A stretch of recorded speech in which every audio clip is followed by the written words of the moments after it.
Hi welcome to M B tech in Kannada. Sale start ಆಗಿ ಹಿಂಗೆ 2-3 ದಿನ ಆಯಿತು.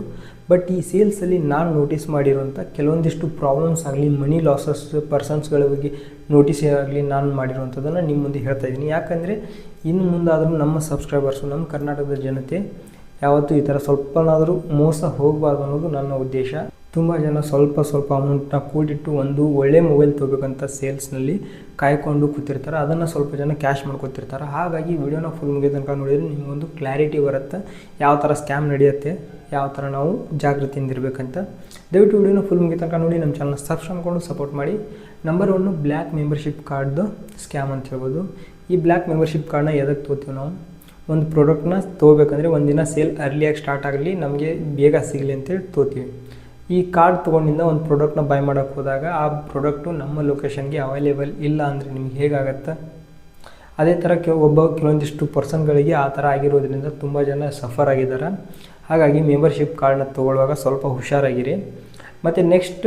ಮತ್ತು ಈ ಕೂಪನ್ಸ್ಗಳು 5,000 6,000 ಕೊಟ್ಟು ಏನು ಕೂಪನ್ಸ್ಗಳನ್ನ ತೋತಿದ್ರಲ್ಲ, ಇವು ಕೂಡ ನಿಮಗೆ ಸ್ವಲ್ಪ ಮನಿನ ಸ್ಕ್ಯಾಮ್ ಮಾಡಿದ್ದಾರೆ ಅಂತ ಹೇಳ್ಬೋದು. ಫ್ಲಿಪ್ಕಾರ್ಟಲ್ಲಿ ಜಾಸ್ತಿ ನಿಮಗೆ iPhone 16 ಮತ್ತು iPhone 16 Pro ಮತ್ತು 16 Pro Maxಗಳಲ್ಲಿ ಈ ಕೂಪನ್ಸ್ಗಳನ್ನ ಬೈ ಮಾಡೋಕ್ಕೆ ಹೋದಾಗ ತುಂಬ ಜನಕ್ಕೆ ಕೂಪನ್ಸ್ಗಳು ಔಟ್ ಆಫ್ ಸ್ಟಾಕ್ ಹೋಗಿವೆ. ನೆಕ್ಸ್ಟ್ ಬೈ ಮಾಡೋರ ಪರಿಸ್ಥಿತಿ ಏನಂದರೆ, ಸೇಲ್ ಸ್ಟಾರ್ಟ್ ಆದ ನಂತರ ಅವರಿಗೆ ಪ್ರಾಡಕ್ಟೇ ಸಿಗ್ತಿಲ್ಲ. 24 ತಾಸು ತನಕ ಸರ್ವರ್ ಫ್ರೀಜ್ ಆಗಿಬಿಟ್ಟು ಪ್ರಾಡಕ್ಟೇ ಬರ್ತಿಲ್ಲ. ಅವರು ಈ ಕೂಪನ್ಸ್ಗಳು 24 ತಾಸು ಒಳಗಡೆ ಬೈ ಮಾಡಬೇಕು, ಇಲ್ಲಾಂದರೆ ಕೂಪನ್ಸ್ಗಳು ಅಮೌಂಟು ರಿಫಂಡ್ ಆಗೋಲ್ಲ. ಹಾಗಾಗಿ ತುಂಬ ಜನ ಒದ್ದಾಡ್ತಿದ್ದಾರೆ. ಸೇಲ್ ರಿಫಂಡ್ ಕೂಡ ಆಗ್ತಾಯಿಲ್ಲ. ಇನ್ನೂ ರಿಫಂಡ್ ಆಗಿಲ್ಲ. ಬಟ್ ಆರ್ಡ್ರ್ ಮಾಡಿದವರು ಕೂಡ ಗತಿ ಏನಪ್ಪ ಅಂತಂದರೆ, ಆರ್ಡ್ರ್ ಮಾಡಿರ್ತಾರೆ ಕೆಲವೊಂದಿಷ್ಟು, ಅವು ಆಟೋಮೆಟಿಕ್ಕಾಗಿ ಕ್ಯಾನ್ಸಲ್ ಆಗಿ ರಿಫಂಡ್ ಯುವರ್ ವ್ಯಾಲೆಟ್ ಅಂತ ಹೇಳ್ಬಿಟ್ಟು ಬರ್ತಿದೆ, ಅಮೌಂಟ್ ಈಸ್ ರಿಫಂಡ್ ಅಂತೇಳಿ ಬರ್ತಿದೆ. ಬಟ್ ಅಲ್ಲಿ ಕೂಪನ್ ಅಮೌಂಟು ರಿಫಂಡ್ ಆಗುತ್ತಾ ಅಂತ ಕ್ವಶನ್ ಮಾರ್ಕ್. ಹಾಗಾಗಿ ಕೂಪನ್ಸ್ಗಳನ್ನ ತೊಗೊಳ್ಳೋದಾಗಲಿ ಅಥವಾ ಬ್ಲ್ಯಾಕ್ ಮೆಂಬರ್ಶಿಪ್ ಕಾರ್ಡ್ ತೊಗೊಳ್ಳುವಾಗ ನಮ್ಮ ಲೊಕೇಶನ್ಗೆ ಅವೈಲೇಬಲ್ ಇದೆಯಾ ಇಲ್ವಾ ಡೆಲಿವರಿ ಅಂತ ಚೆಕ್ ಮಾಡ್ಕೊಂಡು ತೊಗೊಳ್ಳೋದು ತುಂಬ ಒಳ್ಳೆಯದು.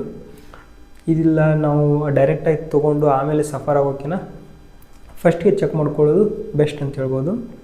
ನೆಕ್ಸ್ಟ್ ಸ್ವಲ್ಪ ಸ್ಕ್ಯಾಮ್ಗಳಲ್ಲಿ ಪ್ರಾಡಕ್ಟು ಡೂಪ್ಲಿಕೇಟ್ ಬರುತ್ತೆ ಅಂತ ಹೇಳ್ತಿದ್ದಾರೆ. ಕೆಲವೊಂದು ಪ್ರಾಡಕ್ಟು ನಿಮಗೆ ಡಿಫ್ರೆಂಟ್ ಪ್ರಾಡಕ್ಟೇ ಬಾಕ್ಸಲ್ಲಿ ಬರ್ತಿದೆ ಅಂತ ಹೇಳ್ತಿದ್ದಾರೆ. ಹಾಗಾಗಿ ತೊಗೊಳ್ಳುವಾಗ ಡೆಲಿವರಿ ಆಗೋ ಟೈಮಲ್ಲಿ OTP ಹೇಳೋಕ್ಕಿಂತ ಮುಂಚೆನೇ ಫ್ಲಿಪ್ಕಾರ್ಟ್ದವರು ಓಪನ್ ಬಾಕ್ಸ್ ಡೆಲಿವರಿ ಅಂತ ಆಪ್ಷನ್ ಕೊಟ್ಟಿದ್ದಾರೆ. ಆ ಆಪ್ಷನ್ ಮುಖಾಂತರ ನೀವು ಡೆಲಿವರಿ ಏಜೆಂಟ್ ಕಡೆಯೇ ಓಪನ್ ಮಾಡಿಸಿ ಅದನ್ನು ವಿಡಿಯೋ ಮಾಡಿಕೊಂಡು ಮತ್ತು ಆ ಫೋನ್ ಒರಿಜಿನಲ್ ಹೌದಾ ಅಲ್ಲ ಅಂತ ಚೆಕ್ ಮಾಡಿ ತೊಗೊಳ್ಳೋದು ಇನ್ನೂ ಉತ್ತಮ. ಬೇಗ ತೊಗೊಂಡು ಆಮೇಲೆ ಡೂಪ್ಲಿಕೇಟ್ ಅಂದರೆ ಯಾರೂ ನಂಬಲ್ಲ. ಹಾಗಾಗಿ ಡೆಲಿವರಿ ಪರ್ಸನ್ ಕೈಲಿನೇ ಓಪನ್ ಮಾಡಿಸಿ ಚೆಕ್ ಮಾಡಿದರೆ ತುಂಬ ಉತ್ತಮ. ಇದಿಷ್ಟು ವಿಡಿಯೋ ನಿಮಗಾಗಿ. ಪ್ಲೀಸ್ ವಿಡಿಯೋ ಇಷ್ಟ ಆಗಿದ್ರೆ ಲೈಕ್ ಮಾಡಿ, ಶೇರ್ ಮಾಡಿ. ನಮ್ಮ ಚಾನಲ್ ನಿಮಗೆ ವರ್ತ್ ಅನಿಸಿದರೆ ದಯವಿಟ್ಟು ಸಬ್ಸ್ಕ್ರೈಬ್ ಮಾಡ್ಕೊಂಡು ಸಪೋರ್ಟ್ ಮಾಡಿ.